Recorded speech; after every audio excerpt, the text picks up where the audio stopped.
अस्सलाम वालेकुम people, welcome to defence outpost. तो रिसेंटली JF-17 का जो ब्लॉक 4 है उससे रिलेटेड काफ़ी ज़्यादा जो डिस्कशन है वो स्टार्ट हुई है। और मेनली ये डिस्कशन स्टार्ट किस वजह से हुई थी? ISPR की जो कॉन्फ्रेंस हुई थी 7 मई 2026 को, उसमें पाकिस्तान एयरफोर्स के जो प्रोजेक्ट्स डायरेक्टर हैं एयर वाइस मार्शल तारिक गाजी, उन्होंने JF-17 थंडर एयरक्राफ्ट से रिलेटेड एक काफ़ी इंपॉर्टेंट इंडिकेशन दी थी कि फ्यूचर में Pakistan air force much upgraded version JF-17 aircraft के उनको अपनी सर्विस के अंदर शामिल करने वाली है। With the next step, मैं आपको बता सकता हूँ 160 projects are under development right now, and a lot of them are near completion. And inshallah ta'ala, very soon they will be contributing to the war fighting capabilities of PF in particular and defense forces of Pakistan in general. We have also laid foundation for acquisition of advanced capabilities, including long range precision weapons, next generation platforms, additional J-10C aircraft, and much upgraded JF-17 platforms.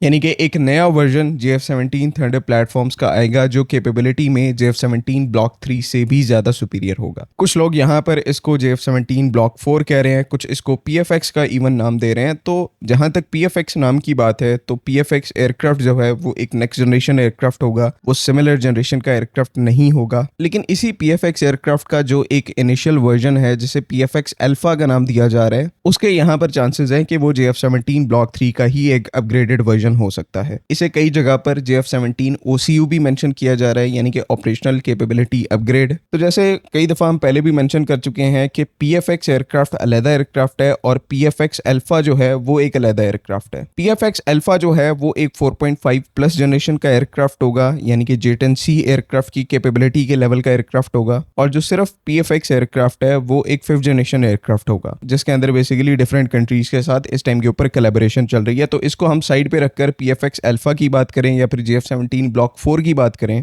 जिसको AVM Tariq गाजी ने कहा था कि ये एक much upgraded version होगा JF-17 aircraft का। तो अभी आप लोगों को पता है कि पाकिस्तान एयरफोर्स में जो सबसे एडवांस JF-17 का वर्जन है वो JF-17 ब्लॉक 3 है, जिसके साथ आपको एक मॉडर्न AESA रडार देखने को मिलता है। उसके बाद PL-15 जैसी जो एक मॉडर्न लॉन्ग रेंज की BVR है उसका सपोर्ट है। 4 के नंबर में ब्लॉक 3 का जो एयर फ्रेम है इन मिसाइल्स को कैरी कर सकता है। उसके बाद 3 axis fly by wire system है और साथ ही साथ मिसाइल अप्रोच वार्निंग सेंसर्स हैं। जहां तक लोकल मैन्युफैक्चरिंग की बात है तो इसके 70 to 80% जो कंपोनेंट्स हैं वो पाकिस्तान के अंदर मैन्युफैक्चर होते हैं। जब ब्लॉक 2 मैन्युफैक्चर कर रहे थे तो ये लेवल जो है वो 60% के ऊपर था, लेकिन अब जब से ब्लॉक 3 की मैन्युफैक्चरिंग स्टार्ट हुई है तो इसके साथ जो एडिशनल कंपोनेंट्स हैं उनको पाकिस्तान एरोनॉटिकल कॉम्प्लेक्स ने लोकलाइज किया है, तो ये एवरेज बढ़कर 70 to 80% के ऊपर आ गई है। लेकिन फिर भी जो क्रूशल 20% कंपोनेंट्स हैं वो चाइना से आते हैं और रशिया से आते हैं, जिसमें जेट इंजन शामिल हैं, उसके बाद रेडार शामिल है और बाकी जो मिसाइल अप्रोच वार्निंग सेंसर्स हैं ये सब कुछ अभी फॉरेन प्रोक्योर्ड है। लेकिन ये जो ब्लॉक 4 का अपग्रेड है और OCU अपग्रेड है, इसके तहत पाकिस्तान एयरफोर्स का प्लान है कि जो सारे एवियोनिक्स हैं JF-17 ब्लॉक 3 के, उनको चेंज करके यहाँ पर मेड इन पाकिस्तान एवियोनिक्स को लगाया जाए, जिसमें मोस्ट इंपॉर्टेंटली इसका जो एक चाइनीज ओरिजिन का AESA रडार है KLJ-7A, उसको चेंज करके पाकिस्तान का एक लोकल और इंडिजिनस AESA रडार जो है वो इस एयरक्राफ्ट को दिया जाए, जो कि capability wise existing KLJ-7A AESA radar से बहुत ज्यादा सुपीरियर होगा। और सबसे जो पॉजिटिव एस्पेक्ट है कि आपका लोकल रडार होगा, मिशन कंप्यूटर ऑलरेडी आपका लोकल है, तो जो वेपन इंटीग्रेशन है, आपके जो इंडिजिनस वेपन है उनको और ज्यादा सीमलेसली आप इस एयरक्राफ्ट के साथ इंटीग्रेट कर पाएंगे। तो ये जो असल में AVM तारिक गाजी मच अपग्रेडेड JF-17 की बात कर रहे थे उसमें बेसिकली यही था कि चाइनीज ओरिजिन के जो कंपोनेंट्स हैं उनको चेंज करके यहाँ पर लोकल और मोर केपेबल जो पाकिस्तानी कंपोनेंट है, मेड इन पाकिस्तान इक्विपमेंट है, उसको लगाया जाए। और वो जो सारा इक्विपमेंट है वो इस टाइम के ऊपर नेस्टअप डेवलप कर रहा है, जिस तरह से उन्होंने अगेन मेंशन किया था कि 160 जो प्रोजेक्ट्स हैं इस टाइम के ऊपर अंडर डेवलपमेंट है नेस्टअप में। और इन्हीं प्रोजेक्ट्स में से कोई प्रोजेक्ट जो है वो आपके इंडिजिनस AESA रडार का है, कोई इंडिजिनस इलेक्ट्रॉनिक वॉरफेयर स्वीट का है, जो कि ये भी अपकमिंग जो JF-17 का वर्जन है उसमें काफी ज्यादा इंपॉर्टेंट एस्पेक्ट है इंटरनल इलेक्ट्रॉनिक वॉरफेयर स्वीट का, और कोई आपकी जो पैसिव सेंसर्स हैं उनका प्रोजेक्ट है। तो एक ही प्रोजेक्ट के तहत यानी कि PFX अल्फा और JF-17 OCU के तहत JF-17 को और ज्यादा लोकल लोकलाइज भी किया जा रहा है और साथ ही साथ इसी प्रोसेस में उसकी जो एग्जिस्टिंग कैपेबिलिटीज़ हैं यानी कि JF-17 ब्लॉक 3 की जो एग्जिस्टिंग कैपेबिलिटीज़ हैं उनको भी फर्दर इन्हेंस किया जा रहा है। अब ऐसा भी नहीं है कि चीज़ें बिल्कुल ही क्लियर हैं इस प्रोजेक्ट को लेकर, कुछ जगह पर कन्फ्यूजन भी एग्जिस्ट करती है और मेनली जो कन्फ्यूजन है वो इस चीज़ को लेकर एग्जिस्ट करती है कि क्या फिजिकली JF-17 ब्लॉक 3 के अंदर कुछ चेंजेस किए जाएंगे यानी कि एयर फ्रेम के अंदर कुछ अपग्रेड्स की जाएंगी ताकि जो नया अपग्रेडेड इक्विपमेंट है उसको सही तरीके से हाउस कर सके। उसके बाद जेट इंजन से रिलेटेड चीज़ें क्लियर नहीं है कि क्या इसमें पुराना ही जेट इंजन लगाया जाएगा या फिर कोई नया जेट इंजन आएगा, और अगर ऐसा किया जाएगा तो ऑब्वियसली आपको जो एयर फ्रेम की डायमेंशंस हैं उसको चेंज करना पड़ेगा, और ऐसा क्या पाकिस्तान एयरफोर्स का प्लान है या नहीं है अभी इससे रिलेटेड चीज़ें क्लियर नहीं है। लेकिन जो चीज़ यहाँ पर कुछ हद तक क्लियर हो जाती है वो ये है कि PFX और JF-17 ब्लॉक 3 के दरमियान एक नया JF-17 का जो वर्जन है उसके ऊपर पाकिस्तान एयरफोर्स काम कर रही है। और जिस तरह से ब्लॉक 1 से ब्लॉक 3 तक हम देखते हैं कि एक्सटर्नली यानी कि बाहर से इतना कोई चेंज हमें देखने को नहीं मिला, लेकिन इंटरनली पूरा एयरक्राफ्ट ही चेंज है, तो इस ब्लॉक 4 को लेकर भी कुछ ऐसा ही हो सकता है। इंटरनली जो चीज़ें हैं वो चेंज हो सकती हैं, इंडिजिनस और बेटर इक्विपमेंट जो है वो लगाया जा सकता है ताकि कहीं ना कहीं ये जो एयरक्राफ्ट है वो 4.5 प्लस जनरेशन की जो कैटेगरी है उसको रीच कर सके। तो फ्यूचर में चीज़ें जो है वो काफ़ी ज़्यादा इंटरेस्टिंग हो रही हैं और लेट्स होप इस पूरे प्रोजेक्ट से रिलेटेड कोई एडिशनल इन्फॉर्मेशन बाहर आए।